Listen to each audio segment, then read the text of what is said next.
You want to know what it's like to save lives without anyone knowing your name? To stand in a room full of people who love you and feel completely invisible? This isn't a story about medals or glory. It's about what happens when the world only sees one kind of hero, and what it takes to be seen for who you truly are. I'm not who they thought I was. But by the end of this, you'll understand why I never corrected them. Until now. If stories like this matter to you, about ordinary people with extraordinary lives, subscribe to the channel, hit the like button, and leave a comment. I'd love to know what you think, because sometimes the quietest stories are the ones that stay with you the longest. I was never the one they looked at first. At every family gathering, birthdays, Thanksgivings, graduations, there was always a moment when the room tilted toward my brother. Someone would say his name, and the rest would follow. Their voices lifted with pride, their eyes shining like he'd just walked out of a movie. Jacob Harper, lieutenant, decorated, a real man doing real things, my father liked to say. And me? My name is Elizabeth. Lizzie, to those who care to ask. I'm 32 years old.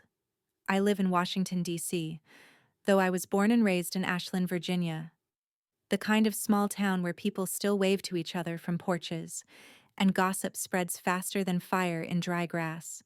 That place smells like cut wood, fried chicken, and other people's expectations.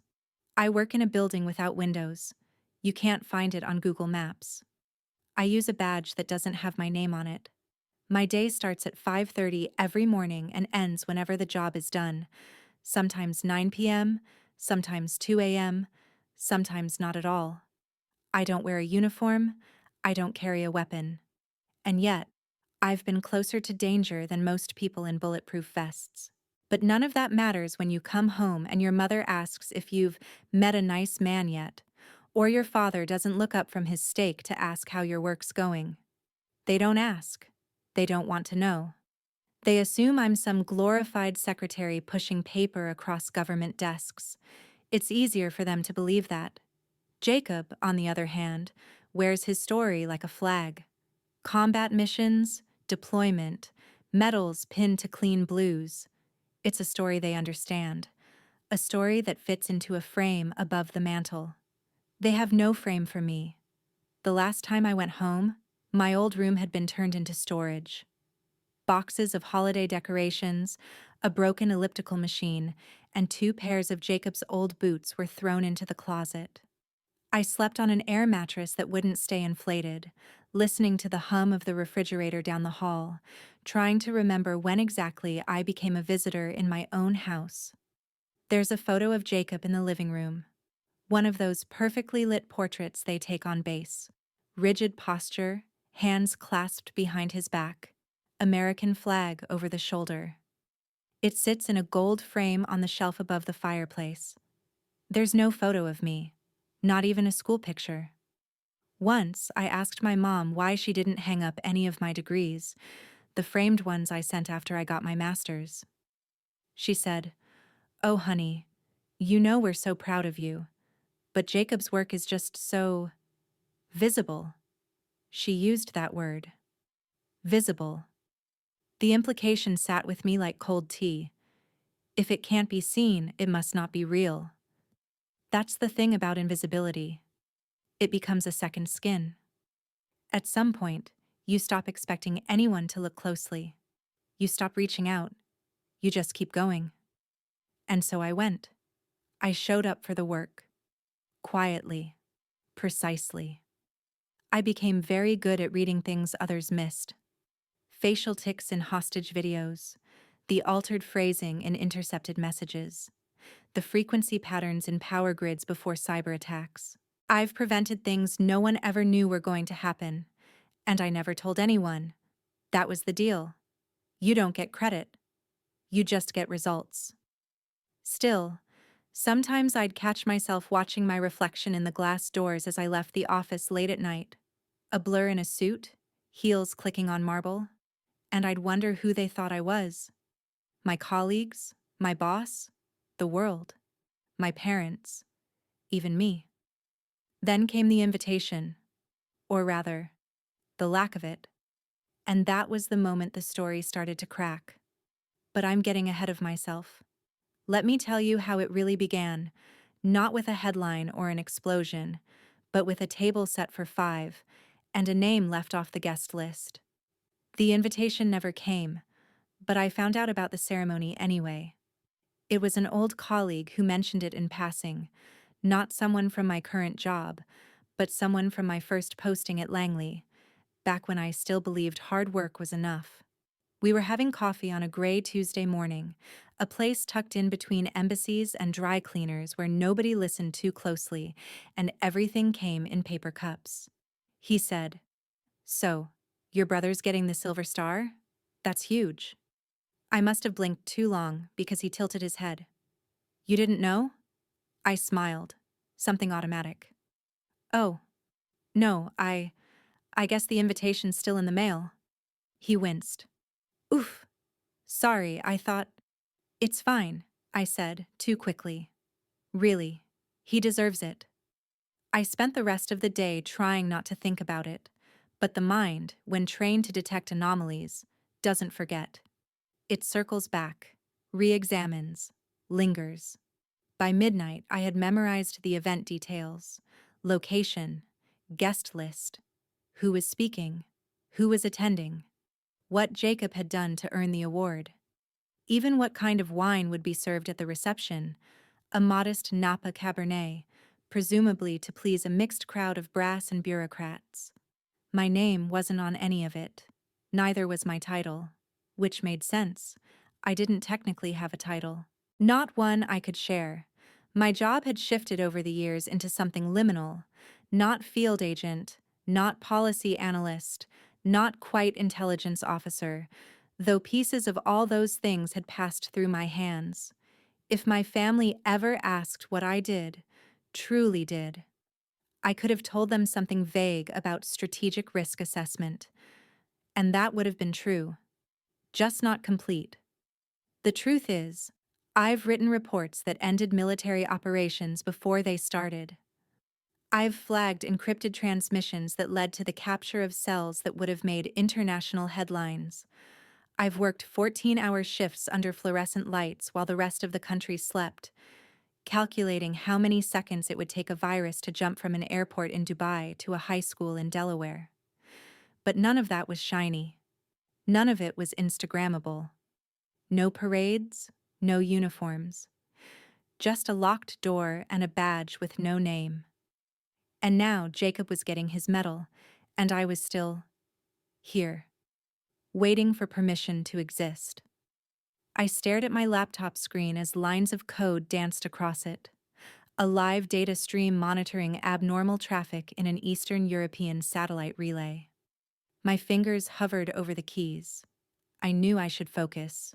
There was something off about one of the relay pings, a tiny loop that didn't match the expected sequence. But my hands wouldn't move. Not until I finally admitted to myself what I already knew. They didn't forget to invite me. They just didn't think I belonged. That night, I sat alone in my apartment, a cold little box in DuPont Circle with uneven floors and too much silence, and reread an email from my mother. It was 2 weeks old. Just a few lines. "Hi, sweetheart. Hope work is going well. We're all so proud of Jacob. His commanding officer says he's the best he's ever worked with. The ceremony's in 2 weeks. We're all going. It'll be streamed live, too. Maybe you can catch it on your lunch break? Love you." I stared at that last line until the letters blurred. Catch it on your lunch break. As if I was an intern. As if I wasn't out here every day trying to keep the country from crumbling in on itself. There were pictures attached. One of Jacob in uniform standing beside his commanding officer, the flag perfectly crisp in the background. Another of my parents in front of the Capitol, smiling in a way I hadn't seen in years. The third was the worst. A photo of our childhood backyard, a fresh banner strung across the porch.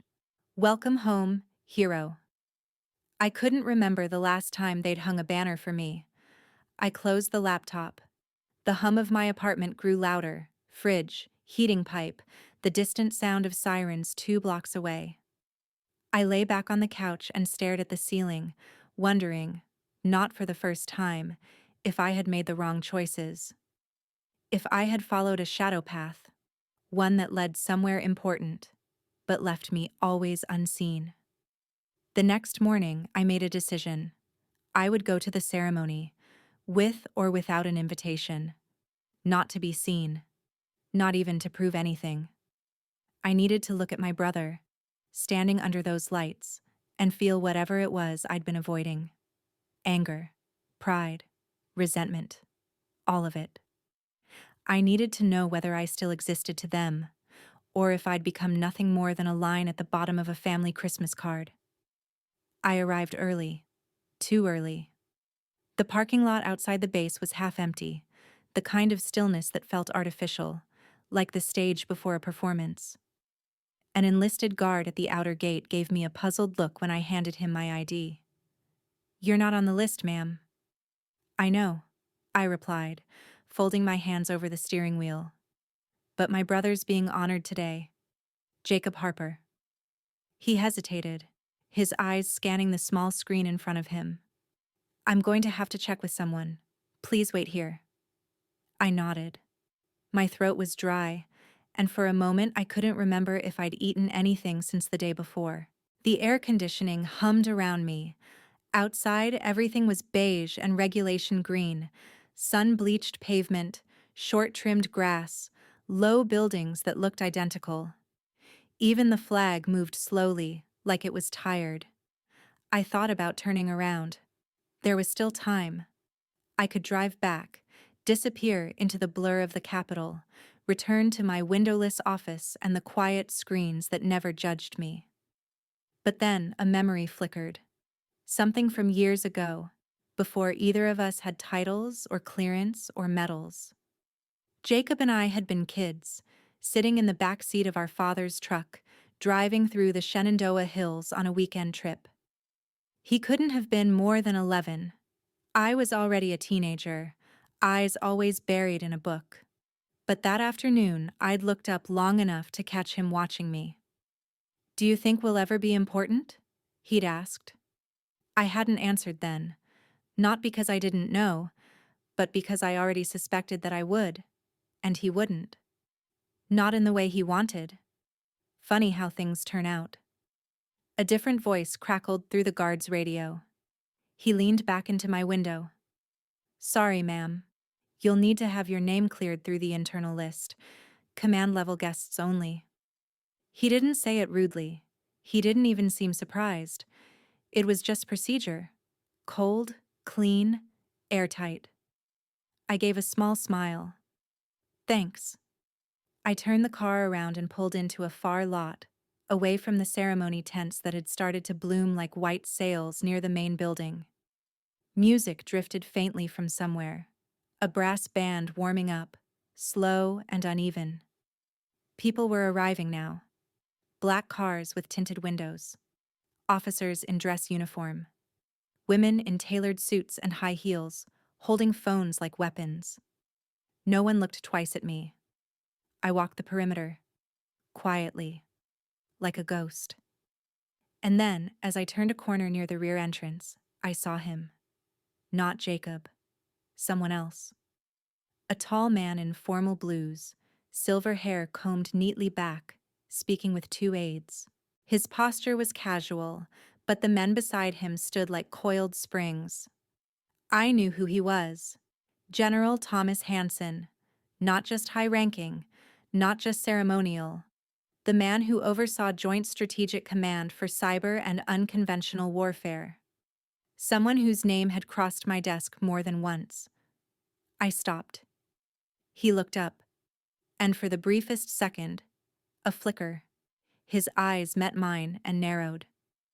Then he said something to the aides and walked toward me. My pulse quickened. Had I done something wrong? Did I trigger a protocol? Was this about the incident in Istanbul? Or maybe... No, it couldn't be Shanghai. That had been clean. Invisible. "Miss Harper?" he said. "Not ma'am. Not Miss. Not Elizabeth. Harper. I swallowed. Yes. I thought that was you. You're shorter than I imagined. My eyebrows lifted. You imagined me? He smiled. Just slightly. You signed off on Operation Sandvale. 2 years ago. Your report changed the parameters. We were going to breach from the east. I remember. You saved my ass. It was said plainly. No theater. No exaggerated gratitude. I didn't know what to say. No one had ever thanked me for that. Come with me, he said, already walking. You're not on the guest list, but that's about to change. I'm not in uniform. You've never needed one. We cut across the lawn, bypassing the line of arriving guests, and entered through a side corridor that smelled faintly of disinfectant and new paint. I felt eyes on me, but no one said anything. Hansen moved with the kind of authority that opened doors without knocking. Inside, I caught my reflection in a narrow glass panel. I looked different. Not like someone's daughter, not someone's sister, like someone with a place. We stopped just outside the holding room where honorees and family were waiting. I could hear low voices, laughter, a woman fussing with someone's collar. Jacob's voice, lower than I remembered, rose above the rest. Hansen turned to me. I don't know what your family knows, he said, but I know who you are, and today, you're not invisible. Then he handed me something, a small velvet box. I opened it, and inside, gleaming under the fluorescence, was a medal. Military grade. Real. Heavy. I looked at him, stunned. This isn't a courtesy, he said. It's long overdue. The room was louder than I expected. Not in volume, but in presence. Medals shone under polished lights. Crisp uniforms rustled like dry paper. The air smelled of starch, metal, and something else.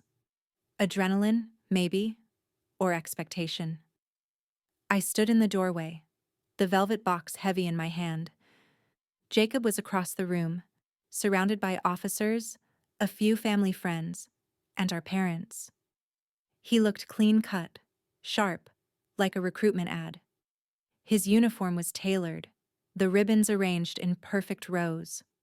He was laughing at something my father said, then leaning down so my mother could brush something invisible from his sleeve. They hadn't seen me yet. General Hansen's voice beside me was low even. Wait here. I'll handle the rest. He stepped forward, and I watched the crowd ripple subtly, the way people always do when someone with gravity enters the orbit. Hansen's presence shifted the atmosphere without trying. Jacob noticed him first. He straightened, almost instinctively. Hansen clapped him on the shoulder, a gesture at once informal and deliberate, and said something I couldn't hear. Then he turned toward my parents. That's when my mother's smile faltered. Her gaze moved past Hansen's shoulder, to me. It was fast, just a flicker. Like she was trying to place a face she wasn't expecting to see. Like she thought for a second I might be someone else. Then realization set in. I didn't move. She nudged my father. He turned, following her line of sight. Our eyes locked. And for the first time in my adult life, I saw something unfamiliar in his face. Confusion. Not disappointment. Not frustration. Not that flat dismissal I'd grown used to. The one that said, "You'll never understand what real service means." Just confusion. As if he was trying to solve a puzzle he hadn't known existed. Hansen spoke again, louder this time, addressing someone just outside the frame of my focus. Lieutenant Harper isn't the only one receiving honors today, he said. There is another operative, one whose contributions have never been public, but have been instrumental in every major success this division has had over the last 7 years. A hush fell across the room. My pulse roared in my ears. He motioned me forward. I didn't remember deciding to walk, but suddenly my heels were clicking against the tile floor, each step landing louder than I intended. All eyes turned. Jacob's eyebrows lifted slightly. Surprise, not mockery, flickered there. I wasn't sure what that meant. Then my father took a half step forward. "What's going on?" he asked. No one answered him. Hansen gestured for me to stand beside Jacob. I did, feeling the weight of 2 decades pressing against my back. "This," Hansen said, raising my name like a banner, "is Elizabeth Harper, Senior Strategic Analyst, Clearance Level Black, Counter-Intervention Specialist. Her decisions have saved more lives than any single field op I've overseen. She is the reason several of you are standing here today." There was a pause, and then he opened his hand, revealing a second medal, identical to Jacob's. Gasps weren't audible, but they were there, in the breath that left the room, in the widened eyes, in the subtle shift of posture. Jacob turned to me, his mouth opened slightly. "Wait, Lizzie?" His voice cracked on my name, like he was hearing it for the first time in years. My mother stepped forward. Elizabeth, I didn't know. Why didn't you tell us?" I looked at her. Her pearls, her perfect hair, the concern blooming in her face too late. "I couldn't," I said softly. It wasn't anger. It wasn't even bitterness. Just the simple, aching truth. "You never asked." The ceremony ended like most do, with polite applause, formal words, photos that would appear in newsletters read by men in suits with codes in their pockets. But for me, the moment had already happened, the one I hadn't known I was waiting for.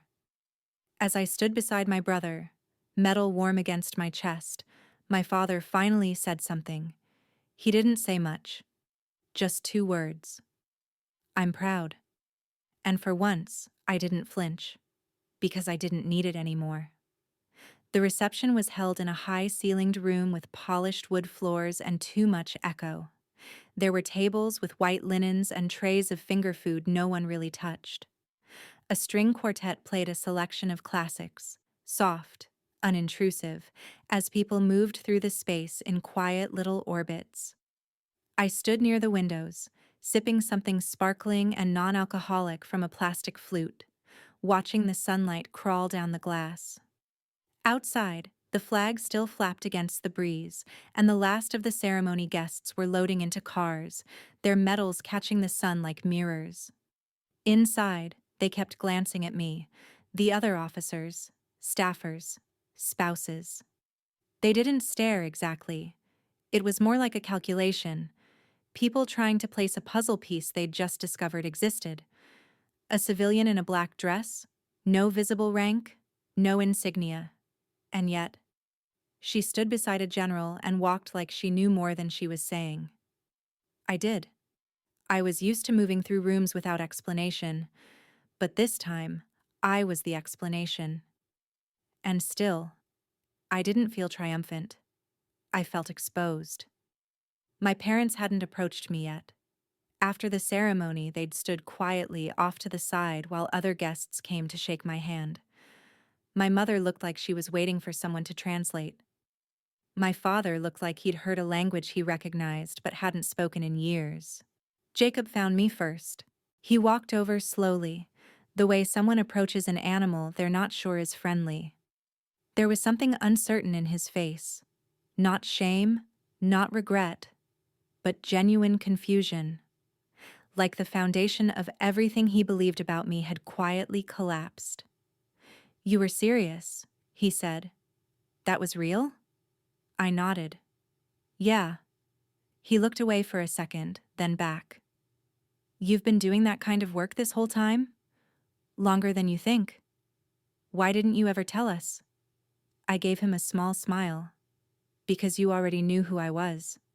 Or thought you did. Telling you wouldn't have changed that." He flinched a little but didn't argue. We stood in silence. Somewhere behind us, someone laughed. A high, social sound, like clinking glass. Jacob shifted on his feet. "You know, when we were kids, I always thought you were, I don't know, just distant, always off in your own world. I was in a world, I said. You just weren't in it. He looked at me, and for the first time since we were children, he seemed to actually see me. Not through the filter of our parents, not through the story he'd been told about his sister. Just me. I didn't mean to make you feel like you didn't matter, he said. I know.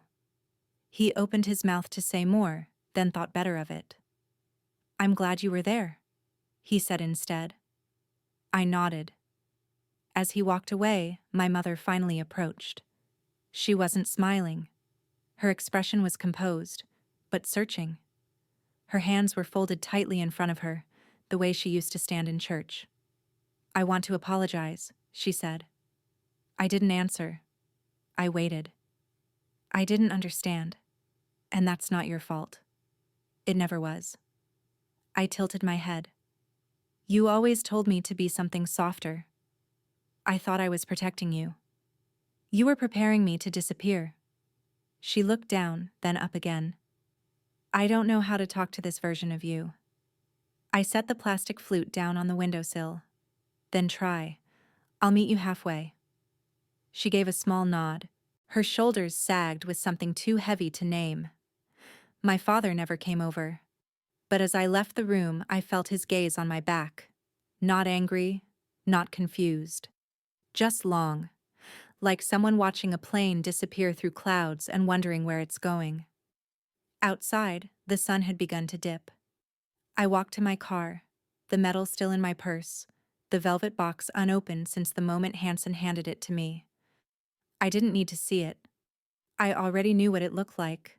What I didn't know, not yet, was what I would do next, now that I no longer had to prove I was real.